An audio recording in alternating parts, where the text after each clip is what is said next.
Alarm NASCAR DFS podcast brought to you through the Better Sports Network. I am Dan Malin, and I am joined by the FSWA three-time NASCAR Writer of the Year, Matt Selz. Matt, we are at Richmond for the second time in the 2023 season. It's kind of crazy because it feels like we were just here, despite it being back in April.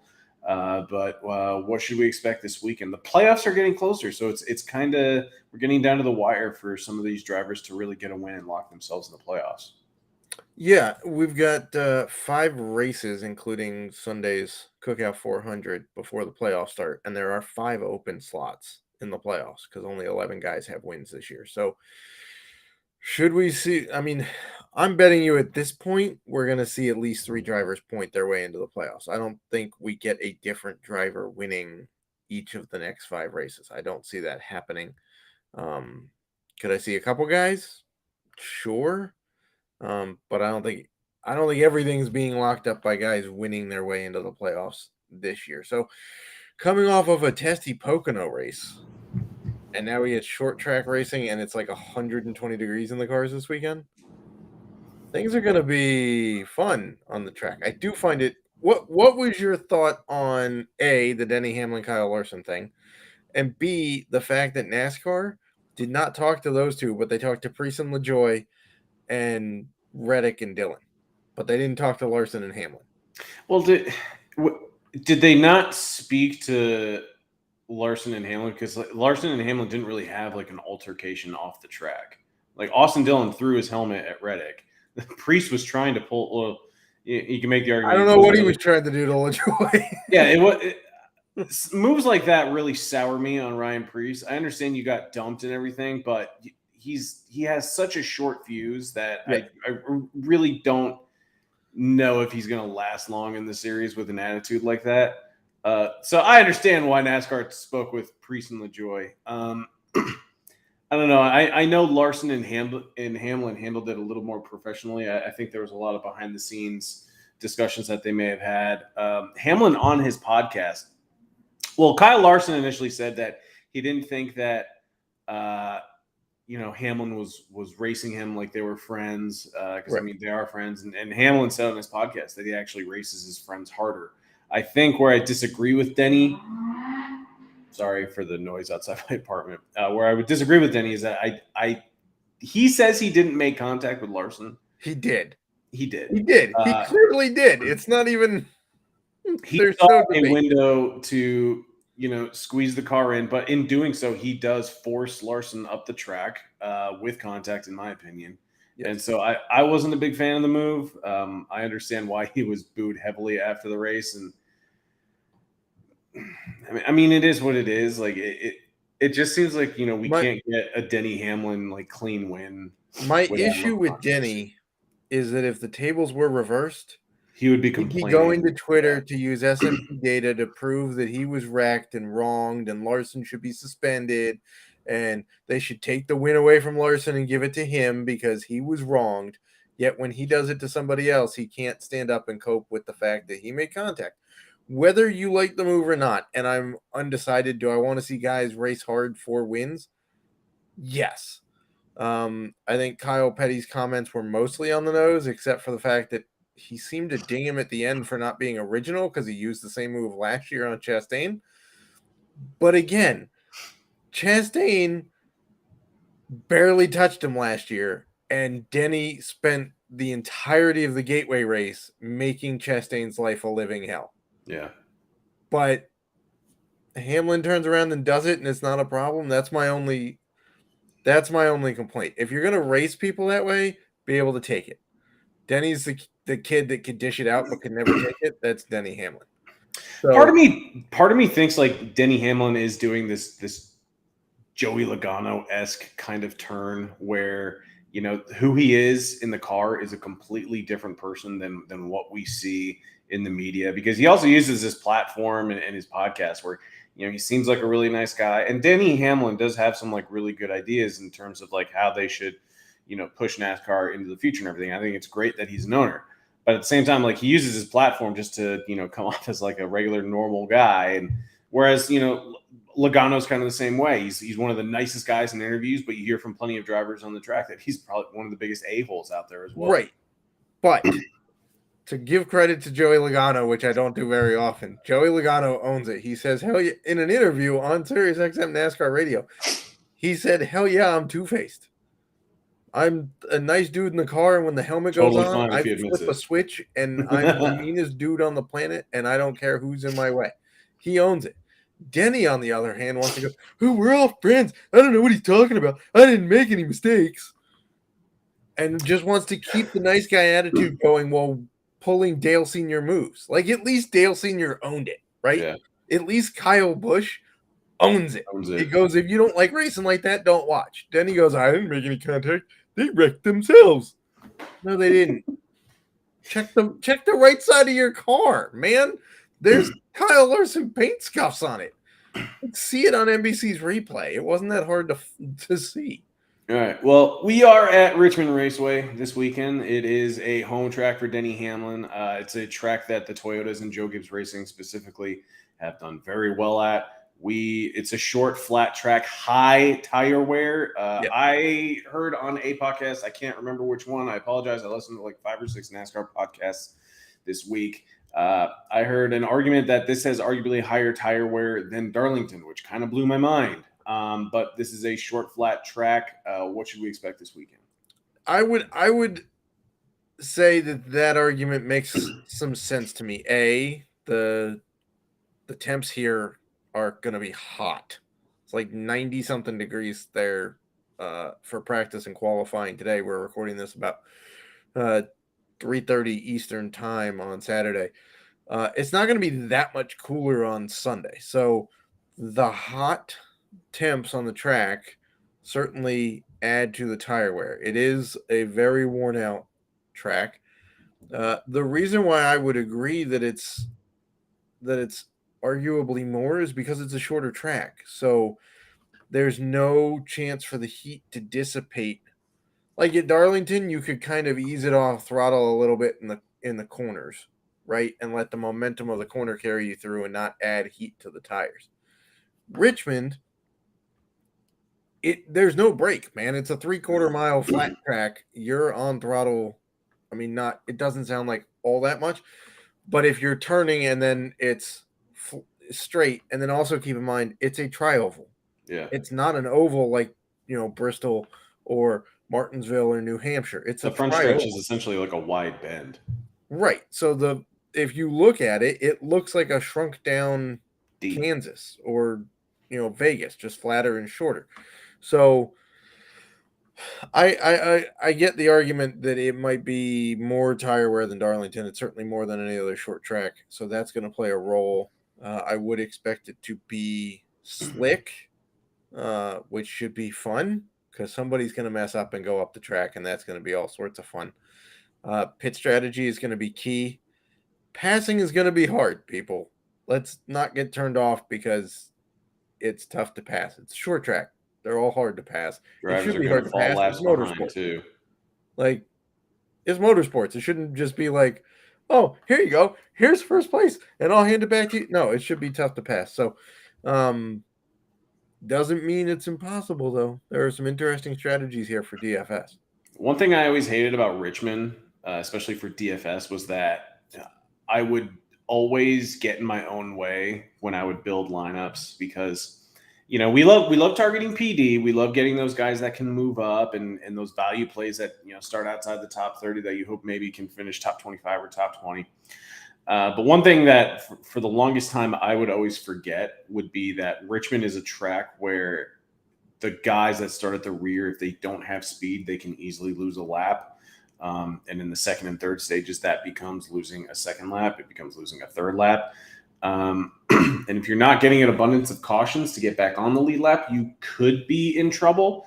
And so when I build out 20 lineups, I do reserve a handful of lineups to maybe just play guys that start inside the top 25, maybe the top 28. You don't necessarily need to backload it with drivers starting at the top, outside the top 30. Now that's to say, like, you could have value plays that maybe start P35 and a guy that maybe finishes 24th, but he's still going to be multiple laps down. This is one of those races where drivers will lose the lead lap, and then it just becomes difficult for them to really increase their ceiling if they can't get back on the lead lap.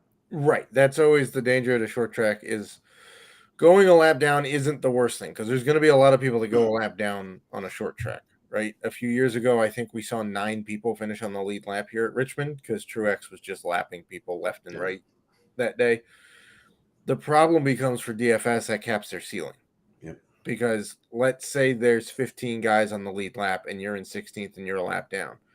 Passing the 15th driver doesn't get you anything. You're still scored 16th because you're still a lap behind them. You have to go past 15 guys to get on the lead lap. And then you have to pass everybody again to get back to 15th to get the one spot that you've now passed 40 cars to go get. So that's a little bit of the concern here.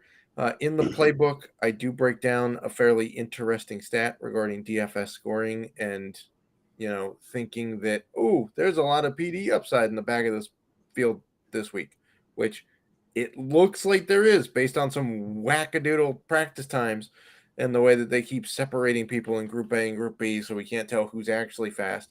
And then people screwed up qualifying because the track changed. In the last 5 races at Richmond, people starting P20 or worse, there are only 5 drivers who started P20 or worse who rank in the top 20 of DFS scoring averages in that time. There's only 5 starting spots in the back half of the field that score in the top half of DFS. So that tells you got to pick and choose your spots in the back half of the field. It's not just a free-for-all, these guys can move up. That's not always the case here. In fact, it's very tough to move up here. Doesn't guarantee you that if you play all top 10 guys, they're going to finish there either. Right. Because about half of the top 10 at the end of the race started outside the top 12. So you can move up, but it's a lot of pit strategy and it's picking the drivers properly, not just assuming, this guy's starting 25th, he can move up. Well, not if he gets jammed at the start of the race. It's going to be a serious problem. How many laps do we have for this race? Is it 400? We have 400 laps, which is 300 miles around Richmond. Safe to say with probably, if I had to guess, I'd say it's probably going to be around 260 Dominator points, but safe to say that's going to be a 2, maybe even a 3 Dominator build for this race? Yeah, generally. So on average, over the last 10 Richmond races, there have been 35 caution laps a race in that span. So if you take that off the 400, that's about 365 laps that we can say are green flag dominators, which puts it about 250 Dominator points. If there are very few caution laps, we get more because obviously, you'll still get laps led under caution, but fastest laps go away because everybody's going the same speed, right? So if there are less cautions, you have more Dominator points in terms of fastest laps. I would say probably a 2 Dominator race is generally how it's shaken out over the last 5 races. We've seen 1.5 drivers a race lead 100 or more laps. We've seen about 3 to 4 drivers a race crack the 50 lap barrier. So, there's enough to get 2 Dominators. I don't see this being a 3 Dominator one. I certainly don't see it where nobody's cracking 100 laps. I don't think that's going to be the case. But we do have some interesting guys starting up towards the front, which is important this week. I think before we dive into them, my next question was going to be because there had been a lot of critiques and complaints about the short track package. The last time we saw it, they ran the short track package at New Hampshire, right? Yes. It's a flat track. We did see Martin Truex Jr. essentially run up front the entire race, but the passing was actually decent. Yes. At New Hampshire, it wasn't terrible. Do you think that we could see that kind of momentum carry over with Richmond, or do you think that? I think so. I mean, Okay. I think if we look back at the April race, it was a pretty good race by Richmond standards. There was more passing in that race than we've seen previously. There's reports that they're, still tinkering with, the splitter and some different stuff to improve it. But sometimes you just get a guy who has the right setup for the right day and it works. It's always going to be the case in racing, no matter if you give, we've seen series where they give everybody the exact same car and somebody just goes out and dominates because just happens that day, right? That being said, I still think that the laps led here are coming from the front of the pack. I All still right. think it's going to be pretty hard to find somebody outside the top 10 that's going to lead a big chunk of laps. Now, in terms of those precious laps led and those dominator points, who are some drivers that you're looking at for Sunday's race to run up front and maybe get us, if I had to guess, I don't know, 30, 40 dominator points? So here's where it gets interesting. Tyler Reddick is on the pole. Mm-hmm. Tyler Reddick didn't run all that well in practice. Tyler Reddick has never led a lap at a short track in the Cup Series. Is he going to break that streak on Sunday, or is he going to lead like one lap and then get overtaken? Because the guy on the outside of him is Kyle Busch, which is kind of fitting that those two are meeting up here because obviously they swap in a roundabout way got swapped for each other. Yeah. I don't know if Kyle Busch leads a bunch of laps either because he started pretty well here in April and dropped back because the RCR car he's still getting used to here. So it's hard not to go with William Byron, who led basically every category in practice. Now, He was in the faster session. he was in the faster session. So do we fully count it?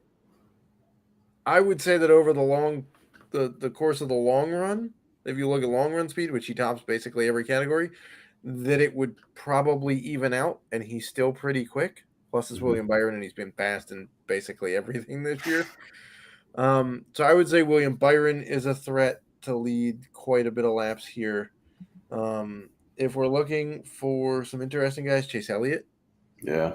Could be a guy who's got himself a pretty good starting spot here. Do you think he needs a win to get in the playoffs?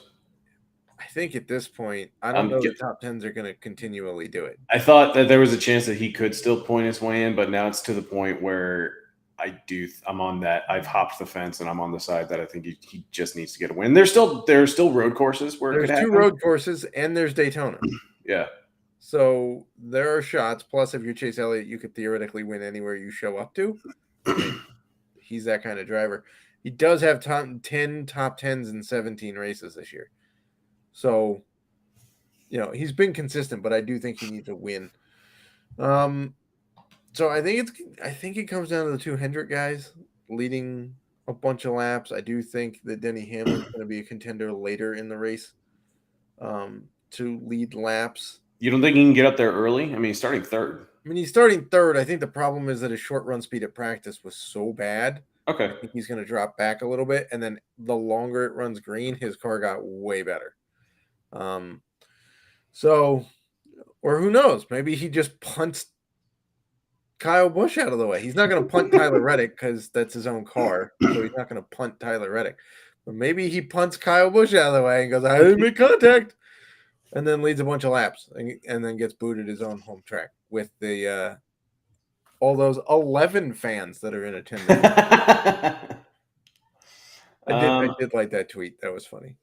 All right. So what happened with Christopher Bell, first and foremost? I mean, this is a track where I was prepared to play a lot of Bell. He starts P29. I missed his practice session. I missed qualifying, so I didn't really have eyes on what happened. But, he's 10,200. What's that? He was just off. It was just a bad setup. I too was shocked, right? So I write the betting pieces for picks wise before. Sorry for the herd of elephants running through the house. Apparently my kids have friends over and they have zero regard for what I'm doing. So, writing the betting pieces, I was all over Bell for a shot to win and for top 5 finish because he's got 5 straight top 6 finishes here. This is arguably his second best track behind New Hampshire. He also, I believe, correct me if I'm wrong, has 3 Xfinity Series wins. Who's that? Bell has 3 Xfinity Series wins at Richmond, I believe. He might. I'm struggling to get driver averages open right now. But I think it's been down all day. It sounds right. Okay. No, I saw a tweet about it. I think it crashed earlier today. Okay. I think they tried something with the setup. Maybe as a playoff thing because there's a couple of shorter, flatter tracks in the playoffs, aka Phoenix, which compares well to Richmond. And so maybe it's a test setup and it didn't work. I'm still prepared to play him because he's been far too good at this track to just say, oh, he's turning 29, didn't look great. He's not going to move up. I think he's got the ability, the car, and the team to move up. So I'm still on him, but it was definitely a rougher practice than we expected. One driver that we were talking about before, and I think you and I might just be on opposite ends of the spectrum here. Ryan Blaney is $9,000. He starts P25. He's only had, I guess, one good DFS performance. If we're talking about being a good play at Richmond, it was the one year that he was on the pole and he led, I think, like 70 to 90 laps or something like that. Starts P25, and I'm not crazy about Penske this weekend, but you seem optimistic that he can go out and be a fantasy gem.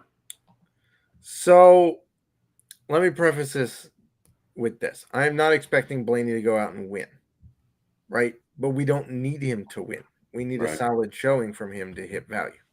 Is he capable of that? Sure.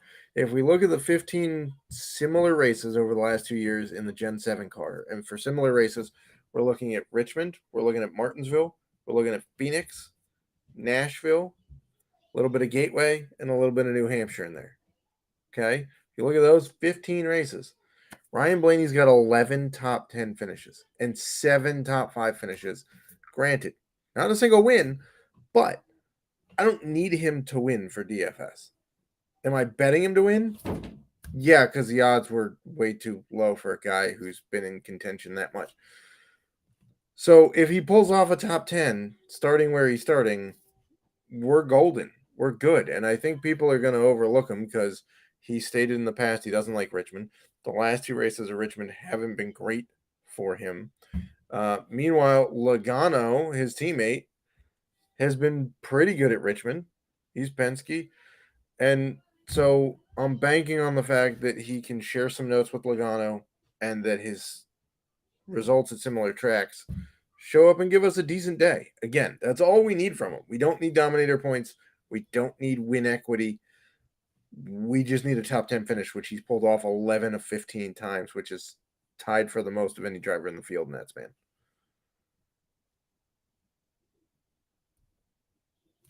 You're muted. Sorry about that. Starting right next to Ryan Blaney at 7,700 is Chris Buescher. He is P26. You did mention before we started recording that you had to pivot off Keselowski for Buescher. I get it. It's a PD play. Also a little bit of cost savings. Yeah, like he saves you $900 off his teammate. But overall, like I struggled to shake this stigma of the Fords. I know they've gotten better, but it's really hard to deny how consistent like Chris Buescher has been. I'm just scrolling through his DraftKings like finishes, and he just has like plenty of like consistently in the top 20 for what feels like the last 3 months, with some top 15s baked in there. And I feel like he should have no issue paying off this price tag as long as he can just, consistently move up through the field throughout the race and not lose a lap.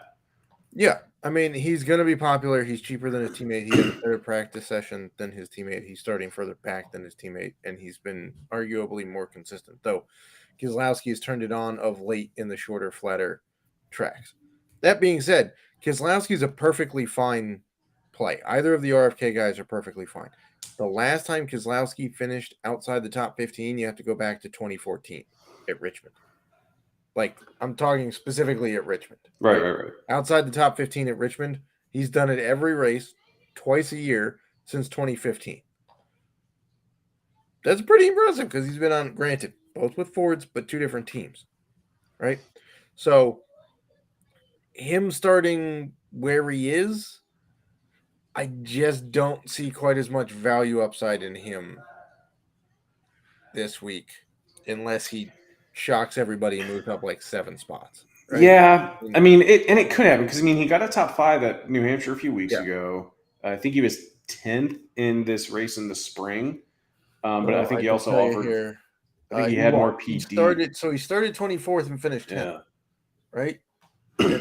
and his teammate, Buescher, let's see where he started 7th and finished 30th, but had 42 fastest laps. Right, he had the issue early in the race and then was just off pit cycle, so he always had fresh tires. That's awesome. Just smoking people through the field. That's why he still wound up with 42 fastest laps. That's awesome.